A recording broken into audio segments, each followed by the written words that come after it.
Já, komið sæl gott fólk og verið velkomin í hlaðvarpssögu skoðun. Andri Jónsson heiti ég. Ólafur Hersir Arnónsson heiti ég. Og við erum hlaðvarpssögu skoðun þegar við komum saman. Eins og í dag. Og hvað segir Ólafur í dag? Ég er hress. Alltaf gaman að... Það er alltaf gaman að spjalla sagnfræði, þannig að það er alltaf gaman að koma í nýjan þátt. Heyrðu, þetta er... það er 50 dagur í dag. Og fer að líða helgi. Er ekki komin svona helgastemming í þig? Já, svona, já. Jú. Það var svo mikið að gera hjá mér í vinnunni. Það er bara... Ég er ekki að gera neitt annað en að vera að vinna. Ertu að vinna helga líka? Já. Það er líka því ég er að fara að taka mig viku frí núna í lok febrúar, þannig að það er líka svona sérstök pressan og að klára allt sem ég þarf að gera áður en ég tek fríið. Það er mitt. Já, en við höfum nú ekki náð að koma mikið saman hérna í hlaðvarpinu síðan jólin. Við komum hérna saman einu sinni og það verður nú kannski eitthvað rólegt hjá okkur hérna svona allan að fyrir hluta þessa árs. Þú ert að vinna hérna allar helgar í þínum verkefnum. Já. Og ég á að fara að skrifa bókakafla og ég veit ekki hvað og hvað, þannig að það verður kannski ekkit, við munum kannski ekkit ná að spreða hérna úr þáttunum á næstu vikum, en við viljum nú svona aðeins að reyna að halda þessu gangandi, þannig að við ákváðum að koma saman hér í dag og svona aðeins taka stöðun á málum. Og ræðum málefni sem að nú er þetta búið að vera á dagskrá alveg í smá stund hjá okkur. Það var einmitt hlustandi sem hafði samband við okkur eftir þáttinum Danmörk og Svíþjóð, eða stríðina milli Danmörkur og Svíþjóðar. Og var einmitt að hvetja okkur til að tala eins meir danska ríkið og tala eins Noreg í danska ríkinu. Já. Svona áhugavert að velta því aðeins fyrir sér hver staða Noregs var í þessu ríki og kannski í samhengi við stöðu Íslands í danska ríkinu sem að við höfum auðvitað líka tala svolítið En þetta var merkilegt ríki, Ólafur, danska konungsríki sem að við vorum hluti af, og það hefur náttúrulega verið svolítið í umræðunni núna, svona í byrjun þessa árs, svo í tengslu við Grænland og svona. Það hefur verið að tala alltaf konungsríki Danmörku og danska ríð. Nákvæmlega. Alltaf eitthvað í umræðunni, sko. Það er mikið umræðunni. Þannig að hann er kannski svolítið relevant að tala um það. Það er það algjörlega og það sem ég náttúrulega finnst áhugavert við það líka er að já, náttúrulega ef Danir hefðu ef Grænland væri ekki hluti af danska ríkinu, náttúrulega myndi þetta danska ríki ekki skipta nokkru máli svona í alþjóða stjórnmálum. Já, í geopolitík. Já, og við eins og til dæmis bara hvað lönd, Belgía til dæmis skipt svo smeila litlu sem engum máli í alþjóðamálum, annað en bara hvaða alþjóðastofnanir eru þar. Já. En Danir auðvitað haldu auðvitað í þetta ríkjasamband sitt við Grænland náttúrulega líka hluta til út af því. Og svo náttúrulega svo mikið tilfinningum í tengslu við þetta líka vegna þess að Danir auðvitað voru stórveldi á sínum tíma og til dæmis dönsku konungarnir á, 17. öld til dæmis í byrjun 30 ára stríðsins voru ríkustu konungar Evrópu. Já, út af Eyrarsundsskattinum. Já. Og að grípa inn í stjórnmálum í til dæmis heila rómverska keisardæmi, þýskra þjóða og berjast á meginlandinu og hitt og þetta og alveg stórveldi. Já. Og það er alltaf svo áhugavert, finnst mér sérstaklega líka með danska sögu að það er að fara frá því að vera þetta, já, stórveldi, mikilvægt ríki og veldi þá auðvitað í Norður-Evrópu, í það hægt og rólega að verða að algjöru smáríki, þar sem að meira segja þegar var sem verst viðraði danski konungurinn það við Þýskaland að Danmörk myndi gerast hluti að Þýskalandi og verið bara innlimað inn í Þýska ríkið. Það hef ég ekki heyrt um. Já, það eru skjöl sem hafa komið með frambar núna síðastliðin ár. Hvenær var þetta? Þetta er tengslu við Slesvíkur og Holtsettalands stríðin. Einmitt. Og deilurinn þar vegna þess að og náttúrulega verður líka að hafa það í huga að danska konungsfjölskyldan kemur út frá Þýskalandi. Jú. Þetta er náttúrulega þessi Glücksburg ætt. Já. Og danski konungurinn talaði nú oft frekar þýsku heldur en dönsku lengi framan af og og þessi lönd þeirra til dæmis Slesvík og Holtsetarland, þetta var þunga með ríkisins, hvort það var ekki hálfur iðnaðurinn og hvað það var og helmingur íbúðana kannski okkur slíkt, þannig að það var gífulegt áfall fyrir Dani að missa þetta eins og við tölum um þetta stríð og þá náttúrulega eins og í dag, þú veist að þetta það eina sem danska ríkið á eftir, það Grænland og Færeyjar og það eru mikla tilfinningar í tengslu við þetta þó að þeir hefði getað selt Grænland fyrir löngu síðan því Bandaríkjamenn hafa náttúrulega reynt áður að kaupa og Bandaríkjamenn voru líka eitthvað að vera, ég man ekki hvort það var eftir seinna stríð en líka þegar keyptu hinna nýlenduna þeirra dönsku jómfrúar Epstein-eyjuna já, keyptu hana það fyrir þá sem vita það ekki, það áttu Danir Epstein-eyjuna. Það kannski verið betra ef að Danir hefði bara haldið henni. Já, það sjálfsagt verið það.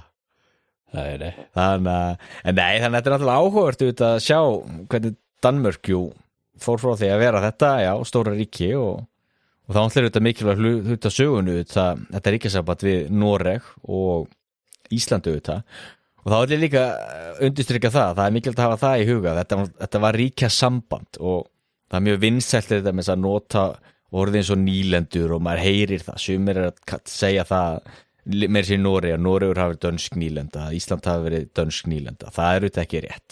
Nei. Það var ekki nýlendustefna hér, það var allt annað. Já, við höfum nokkur sinnum talað svolítið danska ríki hér í þættinum og ég rifið það svolítið upp núna meðan að segja þetta að við höfum með talað Schleswig-Holstein eða Slesvík-vandan við höfum alltaf talað um stríðin við Svía, við höfum talað um það hvort að Ísland hafi verið nýlenda við höfum talað Grænlandsmálið þegar Danir og Normenn voru að keppast það hver ætti að ráða yfir Grænlandi á 4. áratugnum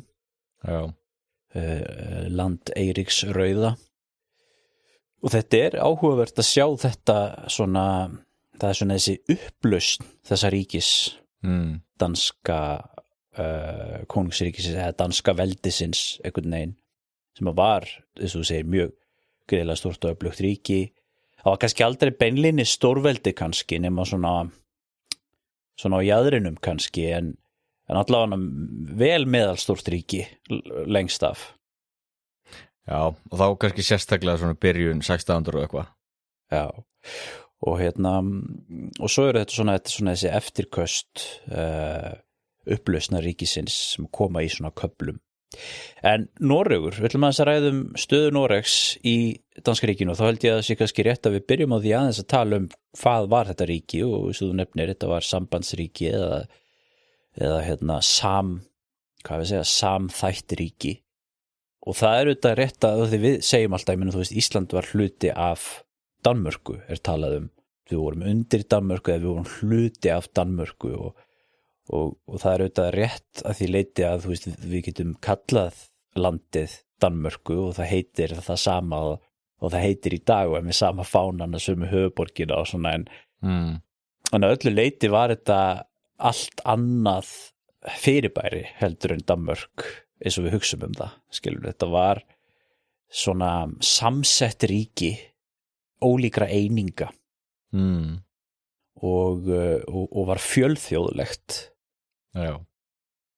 Og þessu hefur verið líkt við til dæmis eins og þú veist, menn hafa verið að leika sér með hugtökinu og orðin allmis hvað menn eiga að kalla þetta sumir hafa talað fært rök fyrir því að þetta hafi verið veldi eins og talað í ensku empire út af þessum ólíku hlutum sem að ríkið stóð saman af svo eru sumir sem hafa talað það að þetta kannski jafnvel að kalla þetta bara Aldenborgarríkið eða Oldenborg Empire Oldenborg Empire að því Aldenborgar þá verður að tala konungsættina á sama hátt og við tölum Habsborgararíkið þegar við tölum Austurríki-Ungverjaland og mörguleiti þá þetta hliðstætt þú getur alveg sagt Austurríki árið 2000 þú veist, þú getur alveg sagt Austurríki og tala Austurríki árið 1800 eða Austurríki árið 1700 og nota sama hugtækið þetta samt þetta allt önnur skepna. Já. Og þessi hlutar sem að danska ríki stóð saman af, það voru í rauninni 3 hlutar. Það danska konungsríkið, það norska konungsríkið gamla og síðan það hertogadæmin Slesvík og Holstein. Og þessir 3 hlutar voru svona sirka jafn stórir af mannfjölda, þú nefndir að einn áðan. Ég þetta með tölur frá 1801. Þá voru 2,5 miljón íbúar í þessu ríki. Já. Og þaraf voru sirka 800-900.000 í Noregi og í Danmörku, eða sérst 800-900.000 í Noregi, 800-900.000 í Danmörku og svona sirka 600.000 í Slesvík og Holstein. Já. Svona 250 pluss 280 eitthvað svoleiðis. Já. Þannig að það voru fleiri sem byggu í Danmörku og Noregi heldur en Slesvík og Holstein í mannfjölda allavega talið. Þetta hvað 1801 er það ekki? 1801, já. Já, og svo held ég að það hefði náttúrulega breyst aldrei hlutföllin þegar stríðið braust út, er það ekki 60 eitthvað?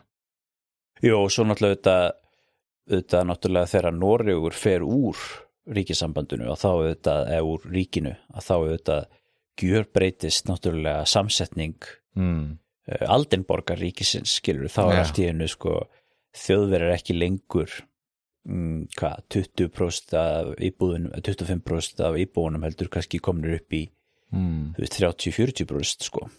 Og þetta miklu stærri hluti af því sko. Já.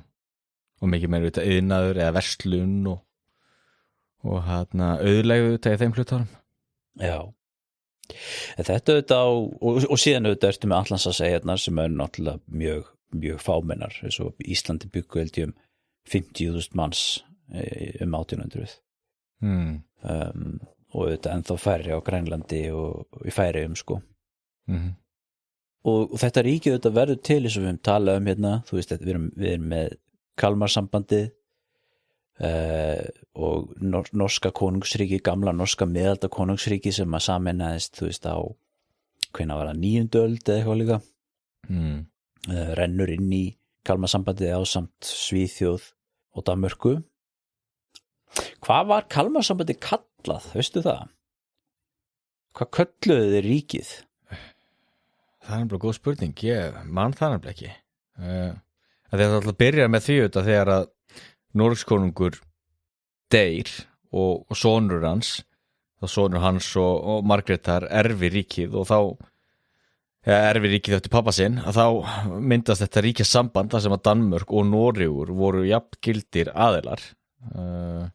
Það sem að, þú veist, hvort ríkið var yfir hinu, heldur voru þetta þá 2, jöfn ríki í ríkjasambandi og Kalmarsambandi náttúrulega síðan kemur svona upp úr þessu með samningum og slíkt, en ég man ekki hvað kölluðu þetta. Það því þeir hafa alltaf kallað sig Kalmarsambandið. Nei, þeir hafa ekki gert það. En svo náttúrulega líka spurning, þeir hafa alltaf ekki gert það, en allir hafa talað alltaf þessi 2 konungsríki. En það svo sem skiptir ekki öllum máli að þess að þetta voru í Kalmarsambandinu, þú veist, þá var það alltaf alveg augljóst frá upphafi sko, þetta væru 3 mismunandi ríki. Þú veist, þetta ekki 1 ríki. Nei. Þetta er svona dynastic union, þess að það heitir. Þú veist, þetta er rauninni persónusamband undir konungi. Og til dæmis bara skjóta ég mikilvægt að hafa það í huga að í Noregi til dæmis var alltaf með þetta ríkisráð. Já, og það voru ríkisráð í Danmörku, það var ríkisráð í Svíþjóð. Og hvert ríkið þetta hafði sínar stjórnarhefðir og sín eigin lög og sín eigin fornarétt og svo framvegis. Já. Svo þetta þegar Svíþjóð fer út úr þessu á 16. öld, er ekki rétt sem mér? Ég man það ekki, það getur vel verið. Á 16. öld. Jú, passar það ekki, einmitt, já. 1523 er það ekki? 1500 eitthvað. Og þá sem sagt Noregur og Danmörk áfram í þessu sambandi. og 1536 þá gerist sá atburður að norska ríkisráðið lagt niður. Og það er náttúrulega stór hluti að af hverju norska ríkið síðan þá hangir með eða heldur áfram því, og í norskri sögu er náttúrulega mikið gert úr því að þetta mikill viðburður, þetta að ríkisráðið sé lagt niður. Það náttúrulega komur að segja þá að það svo lengi sem varst með ríkisráðið þá varstu með ákveðna löggildingu fyrir því og rök fyrir því að það væru 2 ríki jöfn. Þó auðvitað hafi náttúrulega hallað á norska ríki sem fátækara og slíkt, en þegar ríkisráðið farið það náttúrulega augljóst og það ekki lengur svo, og þetta hangir þá saman auðvitað við líka siðaskiptin og styrkingu konungsvalds. Já, því það gerir svo auðvitað 1537 árið eftir að þá kaþólska kirkjan í Noregi brotin á bak aftur undir konungsvaldið, og þess vegna miða normenn við árið 1537 sem árið sem að Noregur varð undir Danmörku sett. Já. Þannig að hinn svo kallaði danski tími í norskri sagnaritun 1537 til 1814. Og ég held mér þess að norskar miðaldir ná fram til 1537 ekki rétt hjá mér. Já. Það kannski ígjur. Það getur vel verið, ég mann ekki. Það til dæmis talað að jarðfundnir gripir eru eign ríkisins alveg fram að 1537. Já, mér finnst það ekki. Þannig að það svona ákveðin skil þarna sko. Já, alltaf passar þetta alltaf mikil vatnaskilu og sérstaklega alltaf með það í huga að það kaþólska kirkjan sé brotin á bak aftur í Noregi hafði alltaf gífurlega áhrif upp á alltaf erkibiskupsstólinn í Niðarósi og alltaf norska ríkið þetta nokkurn veginn eins og það út af erkibiskupsstólinum í Niðarósi og sem var mikilvægur hluti af ríkisuppbyggingun og slíkt. Algjörlega. Og þú sér þetta svona svipuð stef í íslenskri sögu þegar með Jón Arason og sem hann kallaði síðasti Íslendingurinn sjálfstæðishetjun okkar. Þessi Ólaf Engilbrektsson sem var síðasti kaþólski biskupinn í Noregi sem hefur verið dubbaður upp sem svona þjóðernishetja eða sjálfstæðishetja ákveðin. Já. Sem þetta anakronismi. En samt. Já, anakronismi en svona að lesa aftur í tíman. Algjörlega, lesa aftur í tíman en svona sem andstæðingur konungsvaldsins þá hann auðvitað það en það rétt þér, já. Algjörlega. Já. En ég með fyrir fram að mig Kristján III var sem sagt konungurinn á þessum tíma og hann sem sagt kom með texta sem var svolítið skemmtilegur sko.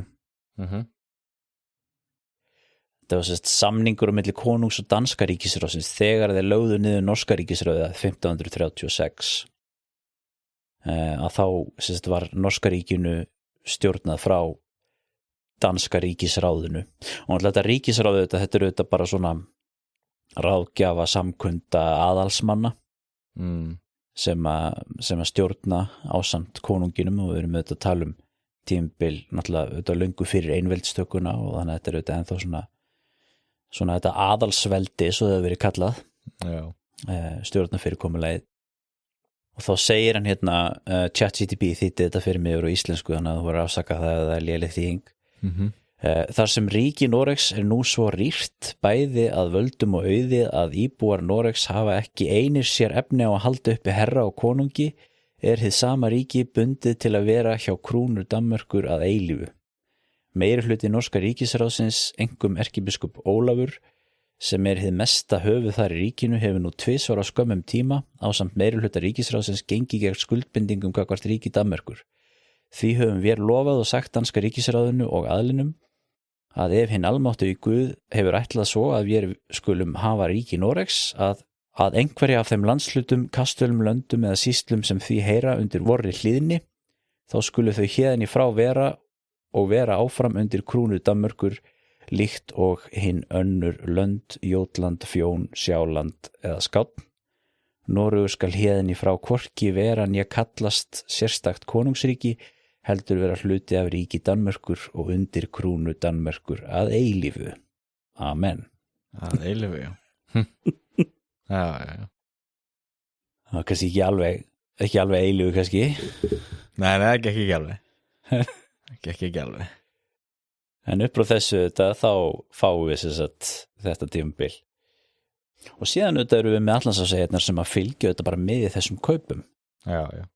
Ísland og Færeyjar og Grænlandu, þetta eru hluti af norska ríkinu en þegar við skoðum stöðu Noregs þá er áhugavert að hér segir konungurinn í þessari yfirlýsingu að þetta Noregur skal héðan í frá hvorki vera né kallast sérstakt konungsríki.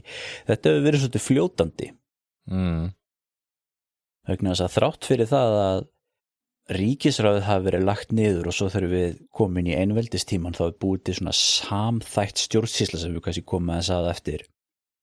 Þá var Noregur lagalega séð allar götur fram til 1814 formlega séð og lagalega séð áfram til sem eigið ríki í teóríunni. Já. Þó svo eða í praxis í raunveruleikunum þá hafi þær línur horfið svolítið með tímanum. Já. Þannig að til dæmis þegar við tölum til dæmis í hernaði þá var Noregur skipulagt sem sérstakt sérstök hernaðar eining en samt voru þetta til dæmis norskir hermenn mikið í flotanum en til dæmis þessu landherinn og svona var yfirleitt og það voru herskilda í Noregi en það var ekki herskilda í Danmörku allavega á einhverjum tímapunkti.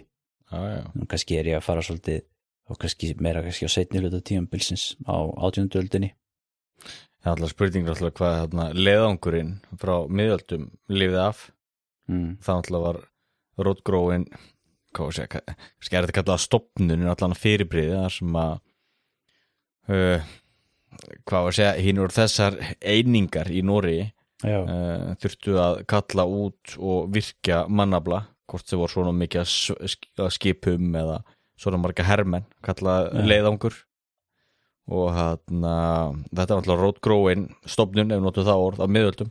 Við getum alveg trúið að það hefði lifað eitthvað tölvöld inn í nýöld. Já. Því það er alltaf svo erfitt og það er alltaf vonlust að reyna að byggja eitthvað nýtt. Það er alltaf þannig að þú sækja innblástur úr úr sögunni. Ekki minnst náttúrulega til þess að líka veita í löggildingu. Það er alltaf eins með lög og skattekju og skipulagningu varna og hvað það er. Já. En síðan sem það líka áhugavert að nefni þetta sé sökum fátæktar. Noregur sé svona fátækt ríki. Já, það er auðvitað líka menn á að tala það auðvitað að þú veist hluti náttúrulega norska yfirstéttin hvarf í aðalstéttin dó út Já. Það kannski er það sem er verið að vísa til meðal annars. Og það er náttúrulega mikið út af í svartadauðanum svartadauða og allt það. Af því að þetta er líka svolítið svona góðsögn sem hefur lifað í Noregi líka eins og maður heyrir á Íslandi það sem hefur verið talað Ísland hafa alltaf verið svo fátækt. Þetta fátækustu löndum af Evrópu og eitthvað svona. Já. Og það hefur verið eins vegar svolítið sama umræða hérna í Noregi og meðan að þegar menn hafa farið yfir þær heimildir sem eru til þá var Noregur ekki eitthvað margfalt fátækara heldur en hinn löndin í Norður-Evrópu eða Vestur-Evrópu. Heldur fylgdi nokkurn veginn þeim löndum. Já. Á meðan að öll löndin voru fátækara þannig séð en það er ekki svo Noregur hafa verið eitthvað bláfátækt ríki. Nei. En Nei.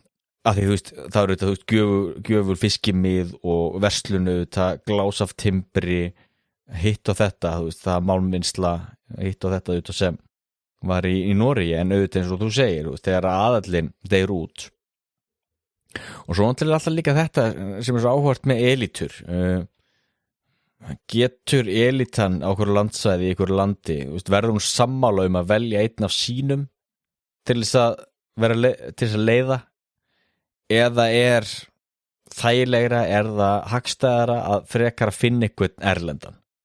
Já. Þú skilur það, því náttúrulega ef það hefur verið almenn vilji fyrir því í Noregi, fyrir sjálfstæðu og velja einn af þó þeim aðalsmönnum með ríkum kaupmanni eða hvað það var til þess að taka við, þá hefðu það svo sem hægt að gera það, þannig séð. Af hverju hort svona mikið til Danmörkur og frekar ákveð að halda áfram? Jú, vegna þess að menn hefðu þetta hagað því. Já. Þetta eins og bara Íslandi, veistu, svo sáum bara með Sturlungaöldina og borgarastyrjöldina, engin gatt brot til landa og bakaftur, strákar, hættum þessu, við semja frið og við tökum hennan konung hérna í Noregi sem getur, hvort þið ekki gert neitt, Nei. en það fínt að hafa eitt þar.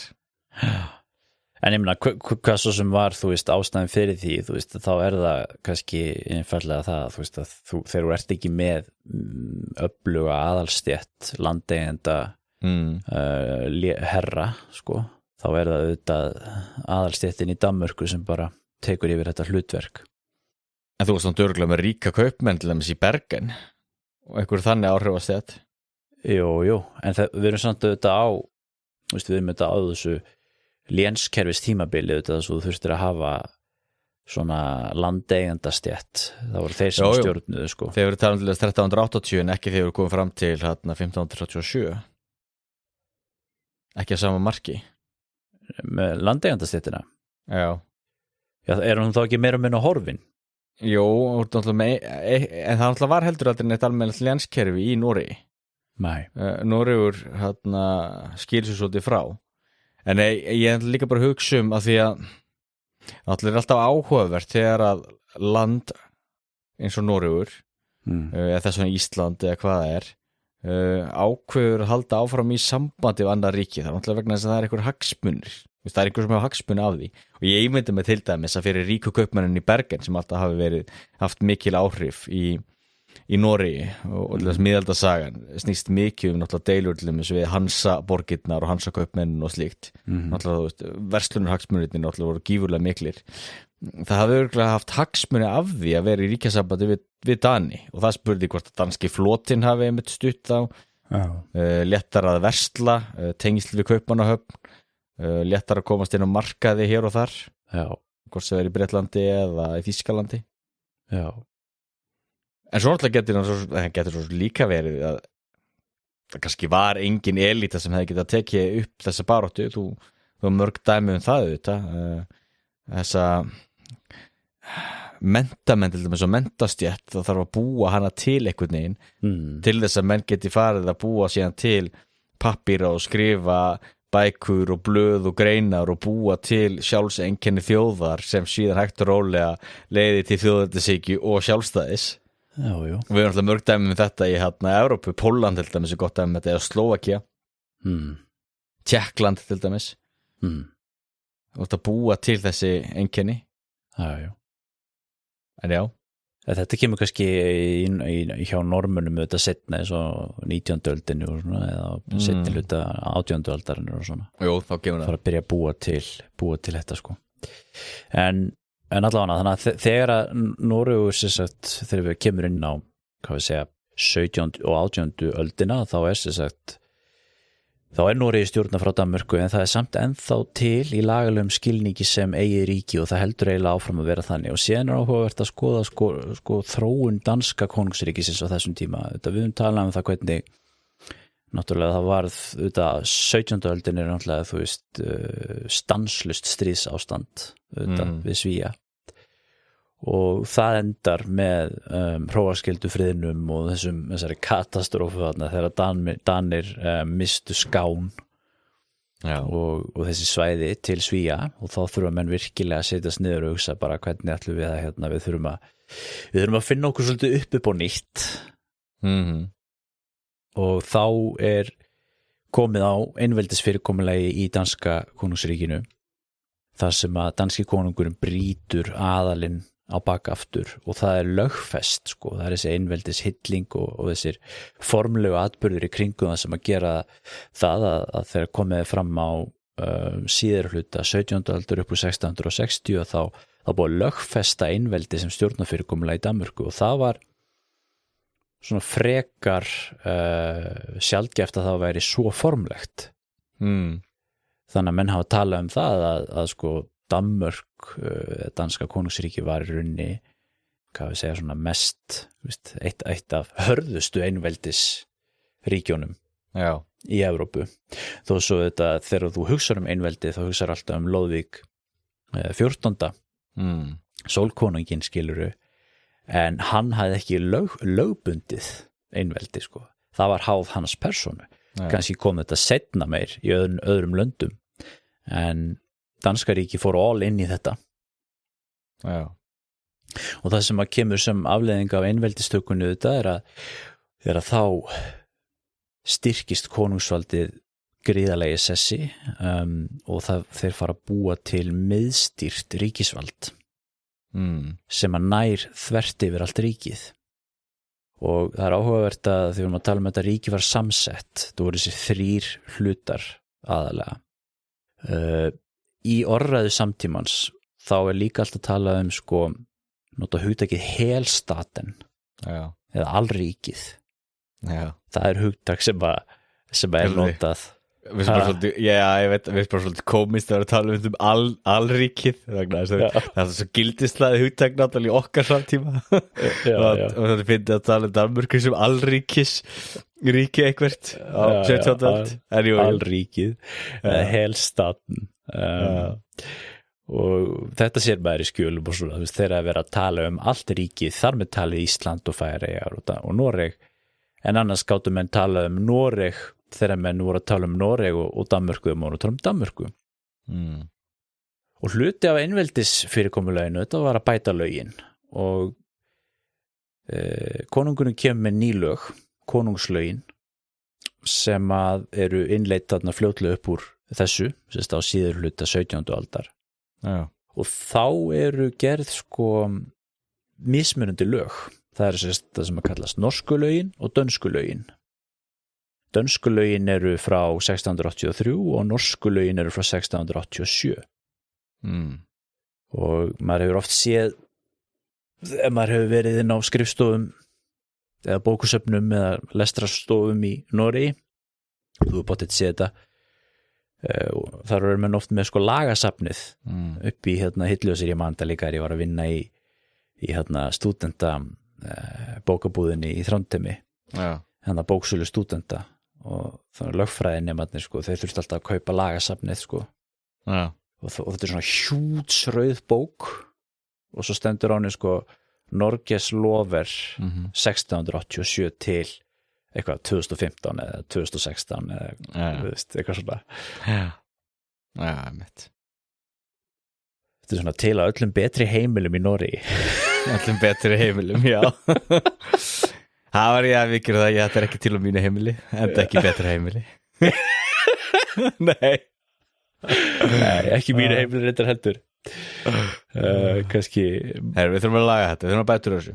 Já, þetta finna margt skára að lesa heldur en norskan lagabálk held ég. Allavega.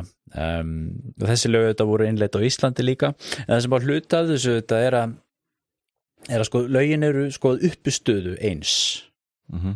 Það eru ákveðinu svona sérþættir sem eru gilda sérstaklega í Noregi, og það er þá helst eitthvað í tengslu við landbúnaðarkerfið eða erfðakerfið, eitthvað svona þættir sem að menn eru kannski ekkert að hafa eins allstaðar, af því það er svona þessar forni hefðir sem eru að menna haldi í sko.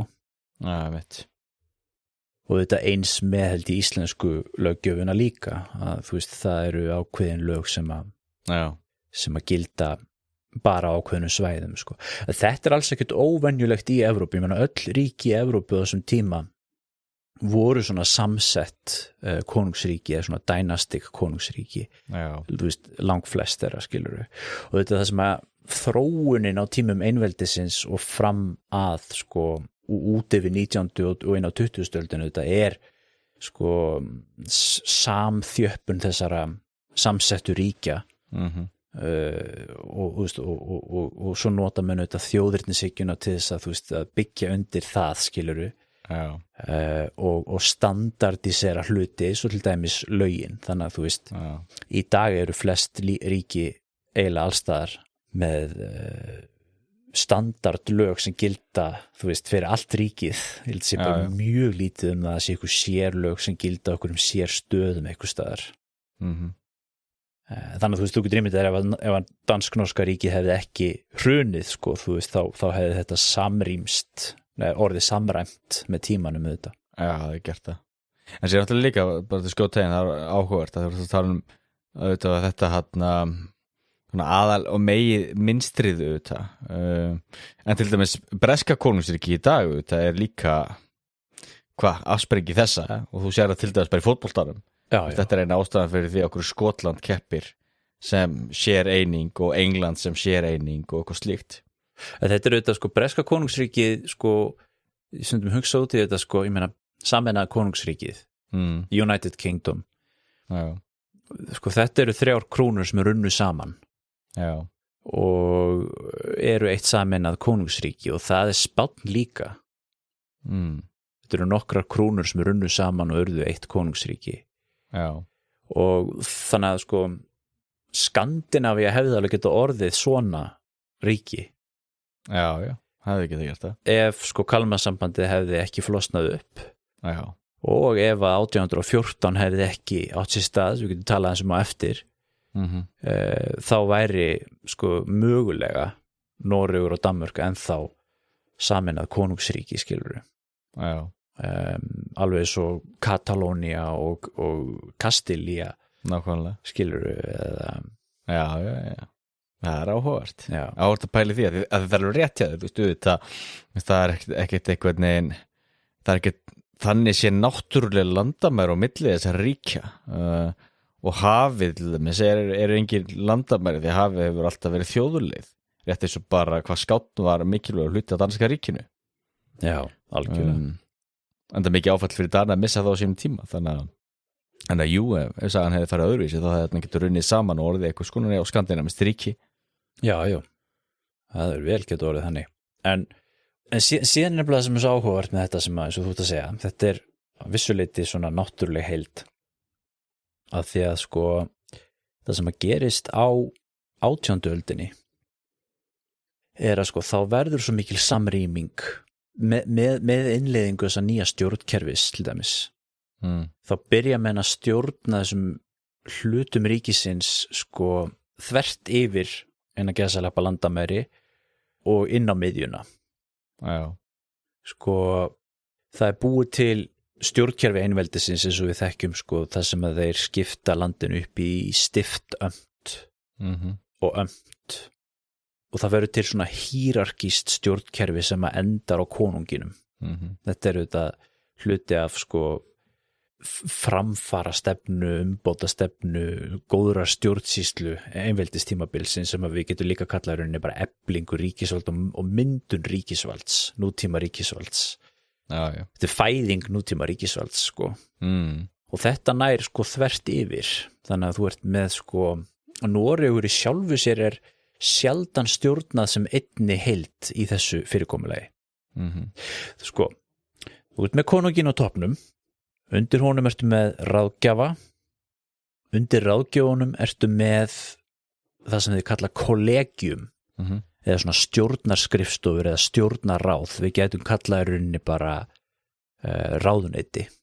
Og þetta eru þá upprunalega var þetta gamla kanselíið og rentukammerið fór með efnahagsmál og annað slíkt og kanselíið fór með svona meira framkvæmdavald, síðan bættust við fleiri svona kollegium og undir þessum stjórnarskrifstofum varstu síðan með héraðsstjórn og þá varstu búin að skipta landinu upp í stiftömt og eins og við þekkjum að Ísland var eitt stiftamt, þar var eitt stiftamt maður og undir honum voru síðan fyrst 2 og síðan 3 amtmenn. Það var skipt upp í hvað var að norðausturamt og suðvesturamt. Noregur var líka mismunandi stiftömt, þetta var sama stjórnkerfið. Síðan var Noregur með gamalt embætti sem heitir staðhaldari eða ég veit ekki alveg nákvæmlega hvað er íslenska hugtæki yfir hvort sé staðarhaldari eða ríkisstjóri basically, það heiti stattholder sem var þá í rauninni svona fulltrúi konungs yfir öllum Noregi sem gamalt fyrirkomulag úr ljanskerfinu en þessi stofnun sko á einveldistímanum verður minna og minna mikilvæg og minna notuð, hún eiginlega bara notuð þegar kemur fram á 18. öldina sko, þá hún eiginlega bara notuð í krísu á stríðstímum eða í svona krísu ástandi það sem þörf á því að hafa eitthvað sérstakann landstjóra en svona meira og minna þegar gengur vel að þá ríkinu stjórnaðurinn bara sama hátt og Danmörku og þú ert með þessar stjórnsýslu einingar og þú ert með þessa stiftamtmenn og amtmenn og fógeta og hvað heitallir og þeir vinna bara svona í hierarkíu upp og niður stegan og fyrir ofan stiftamtmannin síðan bara ráðuneytið í Kaupmannahöfn alveg svo Íslandi þannig að þó svo Noregur sé lagalega séð sérstök eining sko á þessum tíma þá það svona smátt og smátt að hverfa mitt svo náttúrulega líka þetta og svo náttúrulega líka að minnst þetta mjög áhugavert því það eins og sér þarna að þú komið með alveg skýra goggunarröð og öllu stýrt frá Kaupmannahöfn og það sem líka svo mikilvægur munur á miðaldasamfélaginu og síðan nýöld og síðaskiptunum að þú varst oft út með þessa kaþólsku kirkju sem ákveði mótvægi við konungsvaldið og það sem gerðist út í síðaskiptunum eða siðbótinni, hvort sem maður veit kalla það svo valdastofnunum slegin út þannig að eins og í Noregi þá var það líka hluti af því að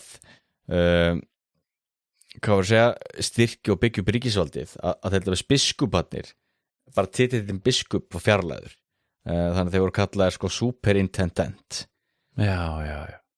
sem bara svona hvað tilsjónar maður eða eitthvað slíkt og auðvitað þá innbakaðir inn í ríkisvaldið og mikilvægur hluti af ríkisvaldinu þannig að kirkjan líka spilaði mjög mikilvægt hlutverk í auðvitað fræðslumálum og trúmálum og mynda þjóðarsálina sem auðvitað stór hluti af því af hverju norska tungumálið, allar þessar mállískur sem auðvitað voru í Noregi urðu svona litaðar af dönsku og af hverju til dæmis norskt bókmál í dag í raun og veru ekkert annað en danska bara skrifuð aðeins öðruvísi og auðvitað borir fram allt öðruvísi og þá sér maður svo mikið hvernig straumandi frá Kaupmannahöfn hvað voru sterkir því að ennfremur allir prestarnir auðvitað héldu til Kaupmannahöfn til þess að læra og öll elítan sko auðvitað allir þessir fógettar og hvað það var allir halda til Kaupmannahafnar og þar fáður auðvitað þá sína menntun og löggildingu og vald frá konungi og geta síðan fara aftur heim í hérað og verið stórkallar, hvort þess það okkur pressetri eða fógetabústaði eða stiftáttmannsbústaði eða hvað það sem nákvæmlega sama og sér það á Íslandi auðvitað. Algjörlega. Með, hvað við að segja, hvernig hún bara orða, svona rjóma íslenska ræsku sem sendið til Kaupmannahafn til þess að læra og ná sér þar í embættispróf og meira að segja, það þurftum svo ekki allir eins og að klára það en allavega og síðan halda aftur heim til Íslands og fá gott embætti að þú varst að réttum ættum algjörlega og með tengslin já. Það Einar Hreinsson sem að skrifaði doktorsritgerð stjórnkerfið á Íslandi á 1770 til 1870 í kringum á einveldistímanu basically hann að gera svona, ég minnir þetta að vera svona tengslanets rannsókn, svona network analysis það sem minnir þetta að tala þróun svæðisbundinnar stjórnsýslu talar einmitt hvernig þetta sko mótaðist af félagslegum tengslanetum þessara embættismanna innlendu embættismanna sem voru allir menntaðir í Danmörku og svona en voru þetta ákveðni smákongar og stjórnuðu þú veist, svolítið eftir svona hvað við segja, framkvæmd valdsins var háð eða svona innlendri stjórnsýslu þó svo að hún hefði verið hluti af stærra batteri sko. Og það nefnilega svo mikilvægt líka að hafa það í huga því þegar við erum að tala einveldi á þessum tíma, það þá eitthvað allt annað en einveldi eins og við tölum það í dag því bara það hvað tók langan tíma fyrir fréttir til dæmis að fara þá frá Kaupmannahöfn til Reykjavíkur til dæmis eða Þrándheims eða hvað það er auðvitað eins og segi, þú varst með allan svona smákonga þannig að það er alltaf stór hluti að líka af hverju menn studdu þetta einveldi vegna þess að þú varst ekki með eitthvað sem gæti sent bara tölvupóst núna gerðu svona eða samskiptin alltaf voru svo hæg þannig að hver og einn smá kongur auðvitað hafði valdi þannig séð þó að tæknilega séð var allt valdi á konungnum í Kaupmannahöfn menn langt að fara til Kaupmannahafnar. En það er kannski þetta sem er kannski hefur svolítið verið bent á í þessari svona félagslegu sögu eða þannig eins og í Noregi til dæmis Rasmus Glenthøy heitir hann danskur sagnfræðingur sem hefur skrifað svolítið þetta svona mótun svona þessara svona norsku hvað við að mótun svona norskra þjóðernis myndunar hann í kringum 1800 sko rétt fyrir 1814 hann myndi að tala það sko að hvernig þessir sko og þetta er kannski líka partur og svona öðrum kenningum þú veist, eðli svona empire, hvernig þau virka mann ekki hvort það var Charles Tilly eða hver það var sem að kom með þessa líkingu að svona empire eða svona þessi samsettu konungsríki voru svolítið eins og svona hjól án felgu eða svona hjól á hestvagni sko, svo með eitt punkt í miðjunni sko síðan ertu með svona anga sko sem fara allir út sko í sitt hvora áttina sko og þeir eru allir sjálfstætt sko tengdir inn í miðjuna en ekkert endilega tengdir hvora öðrum alltaf. Nei, mitt. Þannig að Slesvík, Holstein og Noregur var ekkert endilega alltaf að vinna saman sko. Nei, en þeir vinna allir inn í miðjuna sem er Kaupmannahöfn og allir þessi elíta sko, hún er mentuð í Kaupmannahöfn, tekur þátt í sko kannski, þú veist, ekki hirðlífinu kannski, en svona þessu elítu lífi þar, það var menningarmiðstöðin, skilur, það var, þú veist, þar voru hlutirnir að gerast, skilur, og síðan fara þær aftur heim og verða þá fyrir auðvitað svona ákveðinu svona, hvað við segja, svona föðurlands inputi að því við erum auðvitað að tala tímabil fyrir þjóðnisíkjuna, eða svona þegar þjóðnisíkjuna er að fara í gang, sko. Þannig að þessi Rasmus talaði sko, það hefði verið sko tvennskonar patriotismi í gangi hjá norsku elitunni rétt fyrir 1814 og þú veist það var þessi svona ríkispatriotismi sem þeir höfðu allir gagvart konungsríkinu konungshóllustan og svona þeir voru bundnir saman í ákveðinu svona ég getur kallað í rauninni menningu þetta var ákveðin stétt, embættismanna stétt sem var dönsk eða svona dönskana gæsalappa en síðan á sama tíma voru líka meðvitaður það að þeir væru, þú veist, norskfættir og þeir væru, þú veist, að þeirra heimaland var kannski Noregur, skilur og þú getur kannski sagt að upp á einhverju leiti hafi þetta verið svipað á Íslandi, sko. Já, svolítið sameiginleg heimsýn þrátt fyrir að þú hafa kannski ólíkan bakgrunn en engu að síðar að því eins og maður tala náttúrulega það hefur náttúrulega gífurlega áhrifu á einstaklingin að mennta sig á einhverjum stað, hvort það er í Kaupmannahöfn eða hvert þú ferð, þú veist, Harvard eða háskólinn í Kaíró eða hvað það er, þú veist, alltaf fylgir því þetta ákveðin menningastraumar og það þetta hefur áhrif sem þessi einstaklingur þetta hafa síðan með sér heim. Já, en það gerist það ef við hoppum aðeins fram sko til 1814 þegar Noregur er slitinn frá Danmörku, það var algjört sjokk bæði fyrir Danmörku og Noreg og ekki síst fyrir Noreg vegna þess að það var eitthvað sem kom utanfrá og það hefur verið sýnt fram á það til dæmis að embættismannakerfið sem að Danirnir voru búin sem að dansk-norska ríki og búið að byggja upp að sko þar voru menn tvístraðir eigum við að vera veist, á milli þessa ríkispatriotisma og síðan þessara föðurlands ættjarðar patriotisma sko. En þeir sem urðu eftir í Noregi sko, þar auðvitað var til þessi embættismanna stétt, þetta embættismann stand eins og hefur verið kallað var það ekki var ekki Sæp sem að kom með það hugtakið fræktu þetta í norskri sagnaritun, það þessi embættismanna stétt sem að stjórnaði rauninni Noregi á 19. öld sem eru svona þessir embættismenn og þessi embættismanna kultúr sem var til undir danska einveldinu sko. Já, mitt. Nei, mér finnst áhuga, ég var að googla þetta mitt líka hérna með embættismenn. Þetta eins og prestar voru embættismenn, það er búið að breyta því. Já, þeir voru það mitt. Prófessorarnir líka voru embættismenn og þetta náttúrulega þetta embættismanna fyrirbrigði náttúrulega gegnum sýrir út af Noreg. Já. Ég var að googla hérna allir með síð dag, þá voru að segja að sé eitthvað 1800 til 2000 manns sem hérna skilgreindið sem embættismenn í Noregi. Það er þá til dæmis svo dómararnir og hérna lögreglustjórar og eitthvað slíkt.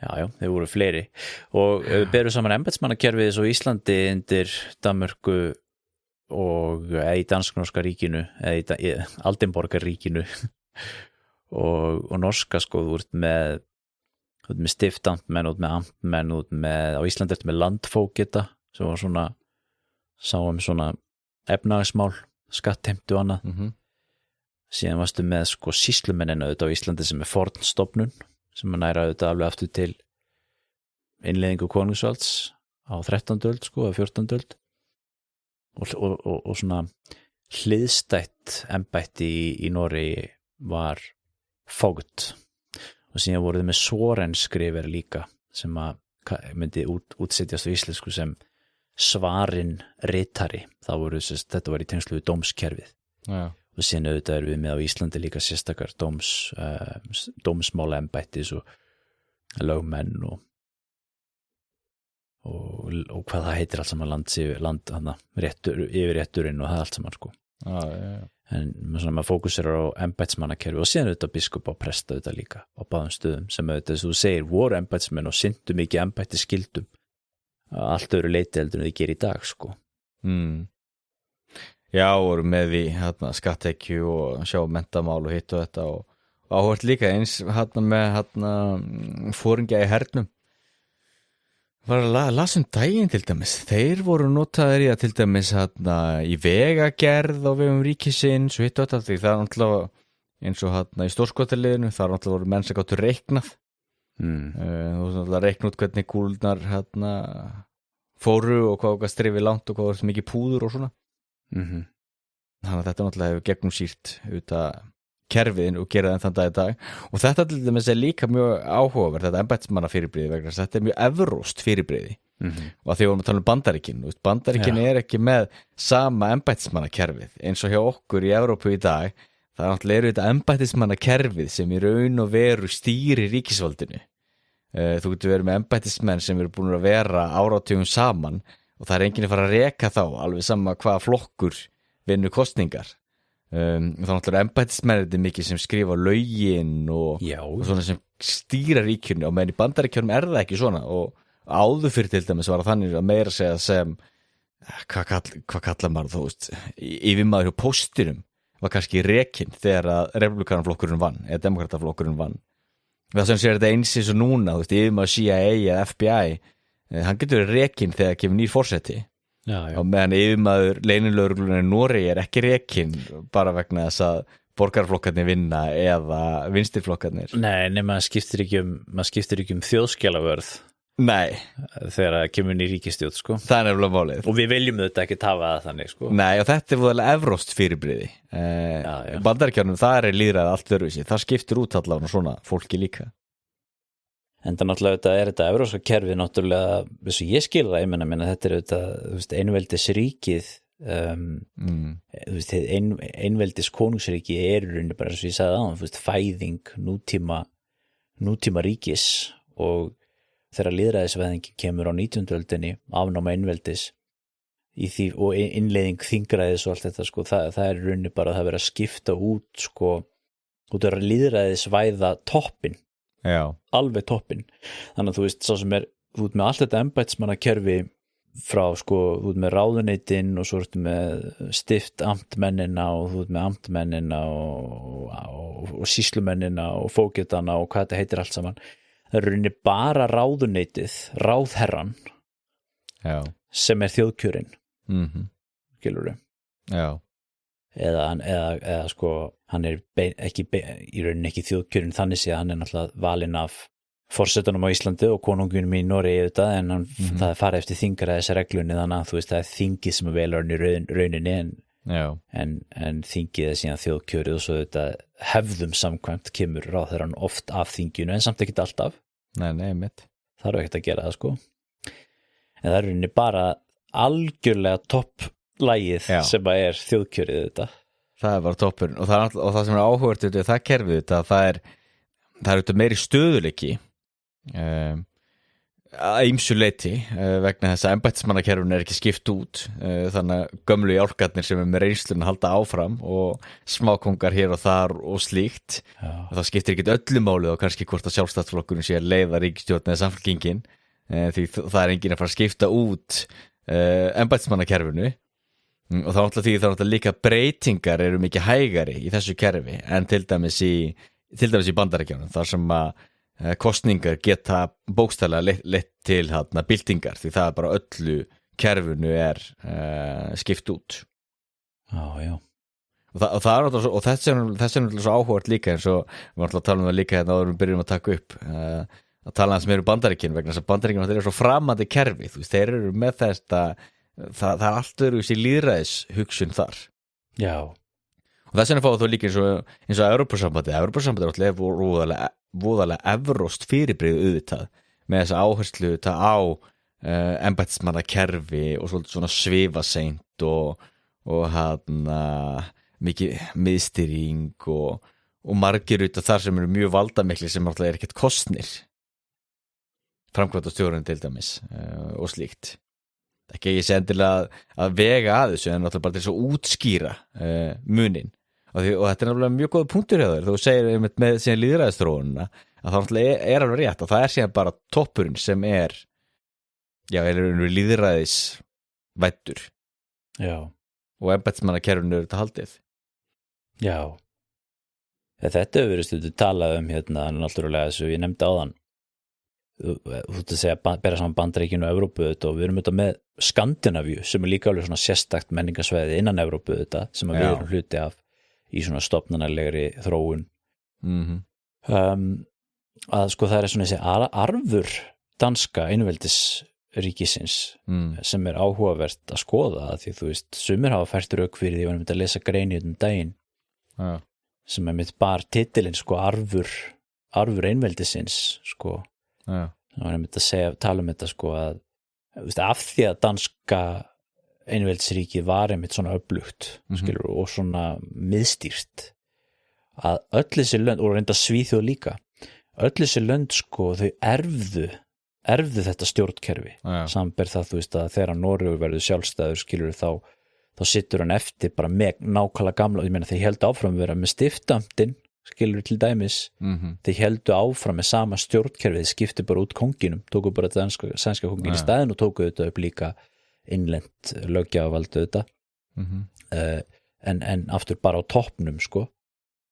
Og við fáum svona þetta sérstaka skandinaviska módel auðvitað sem að einhvern veginn byggist svolítið upp á að vera með svona öflugt ríkisvald skiluru og öfluga skattheimtu og það er myndað sem einkenndi svolítið þetta danska einveldis fyrirkomulag og danska einveldiskerfið, það var þessi öfluga skattheimta, þessi svona professional og velfungerandi skattheimta sem lögðu mikla áherslu á til þess að fjármagna hernað auðvitað til að byrja með.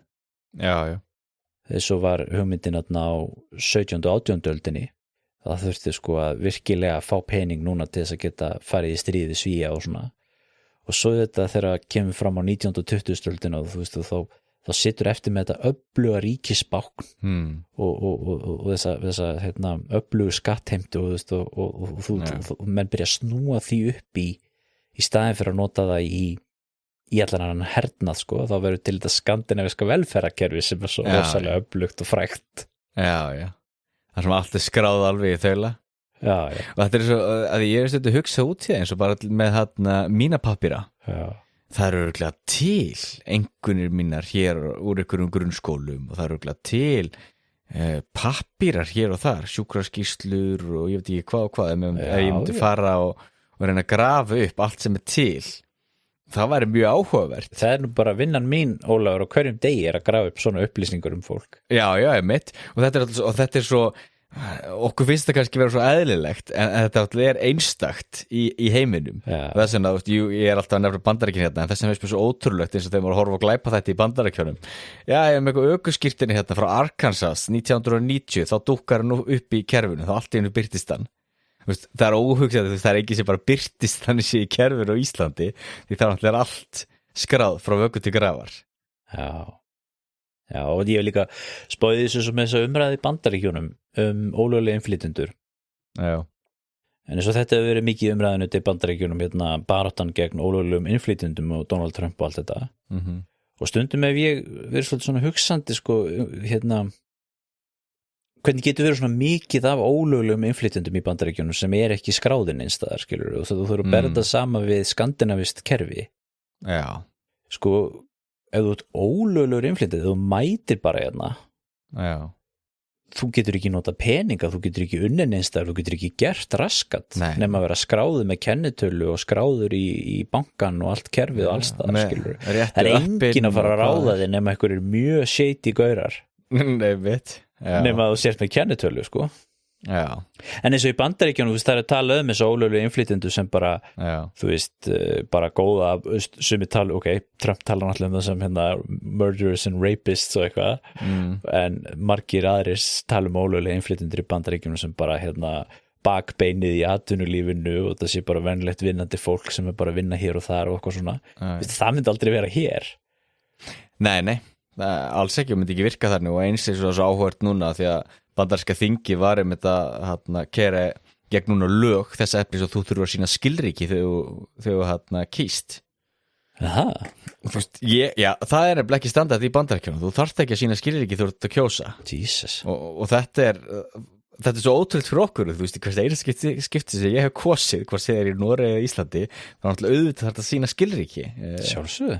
Það er bara grundvallar atriði þetta þannig að það geti ekki hver sem bara gengið inn og kosið nokkur sinnum eða mættu mismunandi kjörstaði eða hvað það er. En þetta eru lög sem var bara verið núna að keyra gegnum þingið og það þarf þetta síðan að fara í gegnum öldungadeildina líka. Já. Og þetta er svo áhugavert, þetta er svo framandi en við náttúrulega erum afsprengi einveldisins þar sem að skrifræðið alveg í botni maður og embættismannakerfið og lög og reglur og þetta er allt niðurnjörvað og skýrt. Já.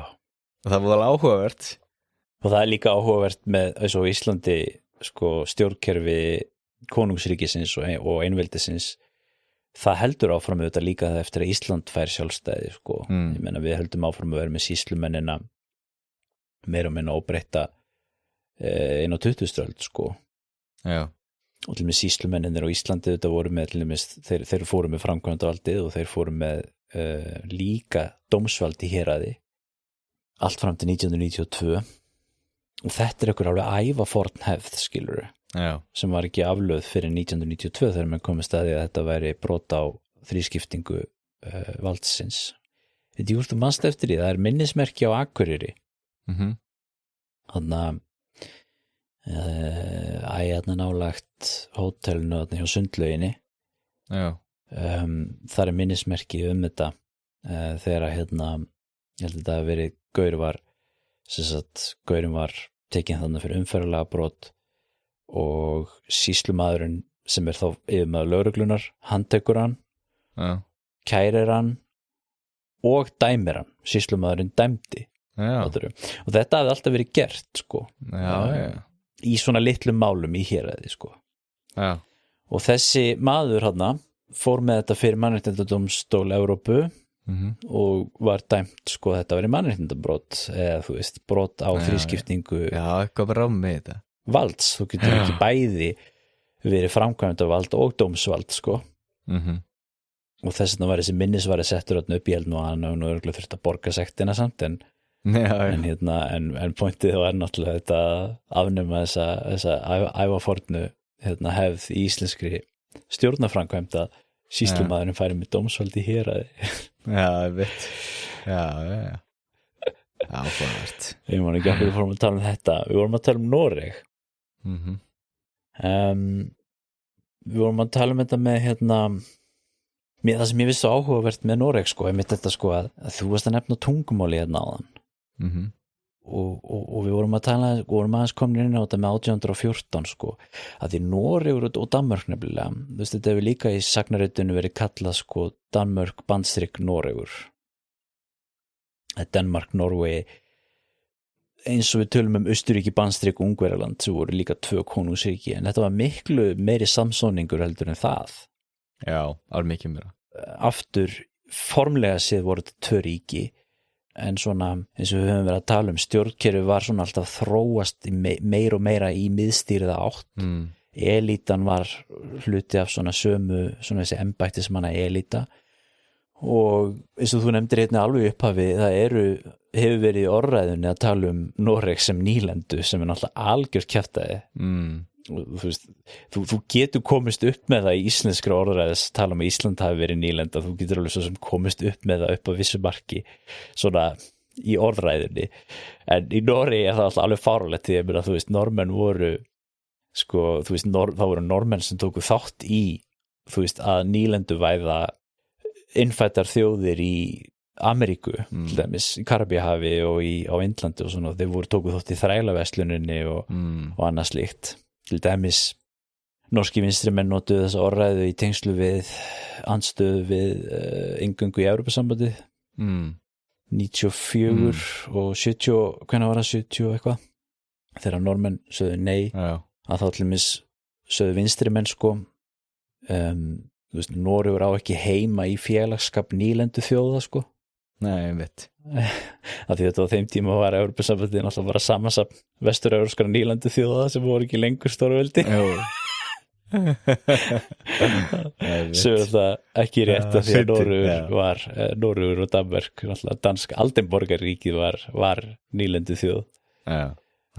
Og þetta var orðið mjög samþætt, og það til dæmis talað það sko í svona stjórnmálafræði kenningum svona jaðar og miðju og svona, þá hafa menn talað Noreg sem sko semi-miðju sko, eða semi-kor, þetta var ekki alveg miðja, en þetta var heldur ekki jaðar.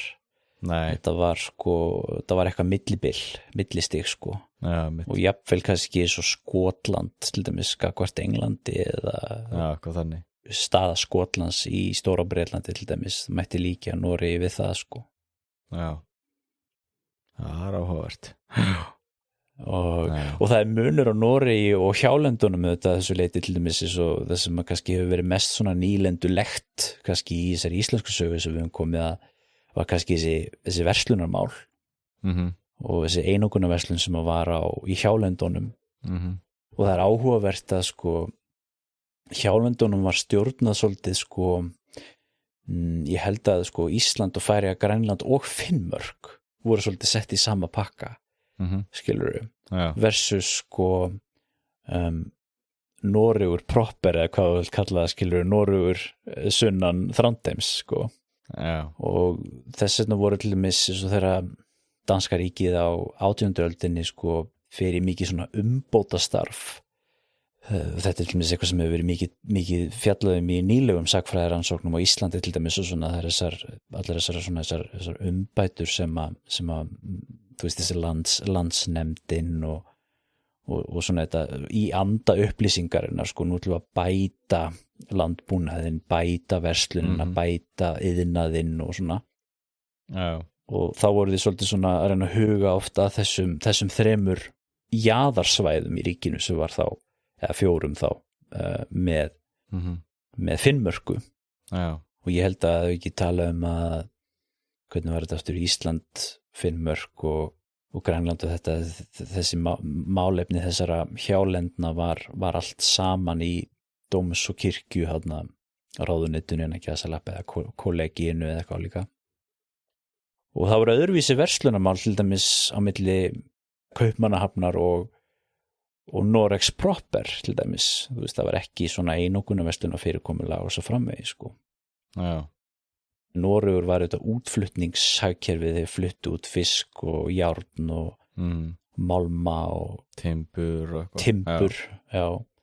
Og þar var reynt að samrýma þetta verslunarkerfið innanlands, þannig að Norðmenn áttu helst að selja timbrið og þetta dót til Kaupmannahafnar, en á sama tíma þá sko héldu þetta Danir uppi korninnflutningi til Noregs og kannski vissuleiti hefur þetta verið svipað og með einokunarverslun, en ég held samt að þetta hafi ekki verið jafn svona, þetta var ekki sama formið á þessu, náttúrulega kannski ekki tala svo mikið eitthvað sem ég þekki ekki í smáatriðum svo sem menn geta kynnt sér þetta. Ég myndi bara líka að það verið svo mikið flóknar og erfiðar ætlar en að koma einhverju einokunarverslun og svona stort svæði eins og Noregs sunnan hvað að segja, Saltfjallsins eða Þrándheims.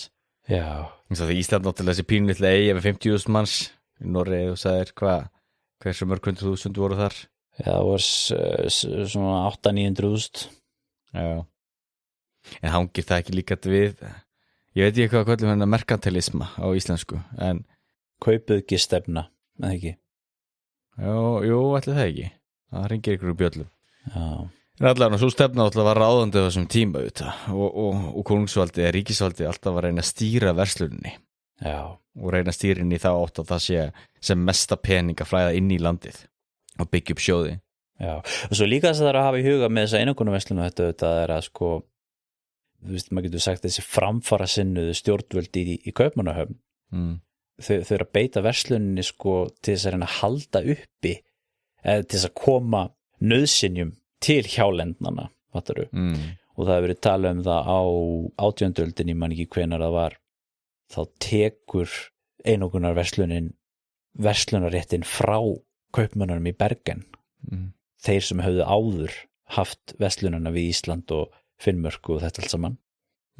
Og menn geta sagt í ykkur þjóðernis orðræðu í dag að þetta hefur verið agalegt brot gegn Bergen kaupmönnunum, en á hinbóginn hefur líka verið bent á það að þessi verslun var ekkit alltaf arðbær fyrir kaupmennina í Bergen, og markmiðið með verslunu var, eins og segi, meðal annars að halda uppi lífi á þessum stöðum, skilurðu? Einmitt, já, algjörlega.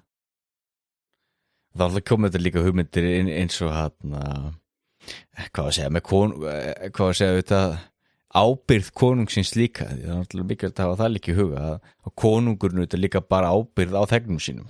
Já. Og var umhugað þegna sína svona ákveðnu leyti og allan svona siðbótarhreyfingar og hugmyndir þetta hanga saman með það og til dæmis, verk kirkjunnar í hinum og þessum málefnum. Og allt ekkert auðvitað saman út af miðstýringunum frá Kaupmannahöfn. Já. Samanber það til þess að þegar sem verst lét á Íslandi var ekki móðuharðindorðum, þá var svo hugmynd viðröðið mitt hvort þetta ekki flytja alla þessa vesalinga frá eyjunni og til Jótlands. Jú, var það ekki, það var ein hugmyndin, já. Já, og það er alltaf þessi ábyrgð ábyrgð konungs ef við köllum það sem svo. Það er kannski með þetta sko, eins og vorum að segja, í þjóðernisorðræðinu getur við talað um það sem alveg hryllilega hugmynd sko. Já. En þú hugsar hann út frá kannski sjónarhóttni einhverja embættismanna sem eru, þú veist, að reyna að hugsa einhvers konar svona framfara hugsun sko, hvernig getur við, þú veist, bjarga fólkinu eða þannig. Og bætti ríkið. Svona smismyndi hvernig minn. Bætti ríkið, já. Það var ekki að því. Nei, en svo er áhugavert að þú nefndir hérna áðan, ég ætla að koma að þessu með Danmörk og Noreg, við erum að tala um sko, þessi tveir hlutar, þeir eru svo samþjappaðir, skilurðu. Til dæmis, upphaf þjóðernishyggjunar.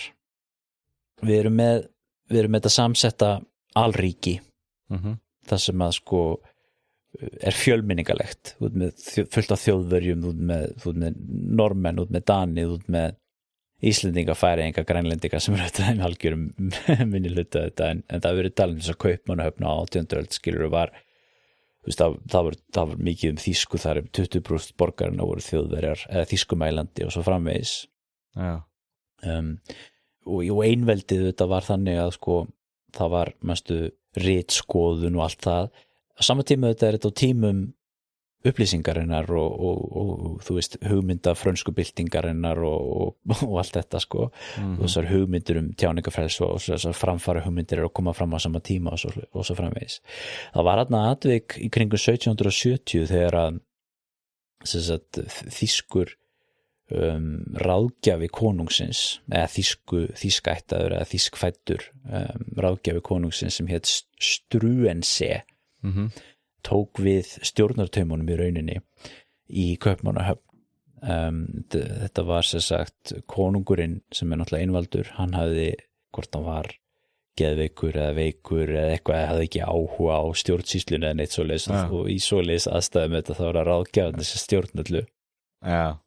Og þessi maður var sem sagt Johann Friedrich Struensee, hann var sem sagt læknir konungsins og eins og stundum í svoleiðis aðstæðum þá fær læknirinn mjög mikil völd og áhrif yfir einvaldinum eins og til dæmis í með Rasputín og svona og það kemur þarna að því að þessi maðurinn fann að stjórna öllu í Kaupmannahöfn og hann fyrir að innleiða alls konar svona frelsishugmyndir og afnemur til dæmis ritskoðun þarna á þessu tímabili og þetta verður til þess að verður svona umrót í danska konungsríkinu og það enda með því að danska elítan líst ekkert á það þessi þýski kall sig að stjórnöldu þarna og þeir koma honum frá völdum og hann síðan tekinn af lífi. Það sem að þessi atburður hafði í för með sér var að það var til svolítið svona mótstaða við þessi þýsku áhrif í danska ríkinu og þá byrja að mynda svona dansk-norsk þjóðernishyggja, svona prótó kannski segjum frekar dansk-norsk samheldni gegn þessum þýsku öflum, skilurðu þannig að menn litu á þá sem ákveðna heild og síðan þjóðurinn sem eitthvað annað og það auðvitað áhugavert að sjá það í samhengi við sko, þú veist, hvernig síðan náttúrulega bara nokkrum áratugum seinna er Noregur rifinn úr þessu og þarf að fara að búa sér til sína eigin þjóðernislegu fæðingu sem sitt eigið þjóðríki og byrja svona að setja sig upp sem sko, þú veist, eitthvað annað en Danir og það auðvitað tengist þessu svo að tala á hann með ritmálið auðvitað, þú veist að það er erfitt þegar normenn hafi ekki sitt eigi ritmál og svo framvegis sko. Einmitt. Þetta er áhugavert og þetta er það náttúrulega sem við getum talað um líka seinna, hvernig norska ríki sem var sjálfstætt. Já, og það auðvitað eitthvað sem gerist sko það var ekkert verið að biðja það í Noregi sko. Normenn voru ekkert í einhverju sjálfstæðis baráttu. Það var auðvitað byrjuð að koma fram kröfur í Noregi á 18. öldinni það sem þeir voru til dæmis að biðja að fá háskóla baráttan fyrir að fá háskóla í Kristjaníu sko, hún hefur stundu verið tengd við upphaf þjóðernishyggju í Noregi en síðan auðvitað 1814 er eitthvað sem verður til út af heimsstyrjöldinni sem er í gangi á þessum tíma. Já. Þegar að Danmörk er dregið inn í stríðið og Bretar, Napóleonsstyrjöldinnar og Bretar setja á hafnbann og taka danska flotan og þá einungrast Noregur frá Danmörku. Og þá auðvitað sko í rauninni sama og gerist bara fyrir Ísland sko bæði í Napóleonsstyrjöldunum sem við höfum talað með Jörgensen og svo aftur í mest bersýnilega þetta í seinni heimsstyrjöldunum þegar Danmörk er hernumið og síðan kemur þetta þessi Kílarsamningur 1814 þar sem að Danmörk er í leiðinu sem tapar og þá er þetta ákveðið þetta sko að Noregur eigi að fara til Svíþjóðar og það er ekkert eitthvað krafa sem kemur frá normunum. Nei, alls ekki. Þannig að maður getur auðvitað spurt sig sko, ef að þessi heimsstyrjöld hefði ekki orðið þá hefði Noregur auðvitað haldið áfram að vera í þessu Aldenborgaríki. Hversu lengi auðvitað góð spurning, ég meina maður getur fært rök fyrir því að þú veist á 19. öldinni náttúrulega, þú veist, sem náttúrulega öld þjóðnishyggjunar og þú veist, og 20. öldinni sem öld þjóðríkisins, ég meina þú veist, að einhverjum tímapunkti hlyti að hafa komið að því, heldur það ekki? Jú, ég myndir að halda það kannski svona öllu líkindum, en svona spurning, náttúrulega, eins og við búin að tala náttúrulega svo rótgróna rætur, samanborið við það að ríkjasambandi við Svíþjóð eitthvað svo þröngvað upp að á 1814. Já. Sem vildi svo sem aldrei vera neitt í og það hlutaði af hverju þeir sé lýsið sjálfstæði þá hvað 1905. Já. Spurning hvort að ef það hefði verið sambandi við Danmörku náttúrulega með þessi menningar áhrif og slíkt, hvort þetta hefði runnið meira saman, en svo veit maður það náttúrulega ekki. Nei.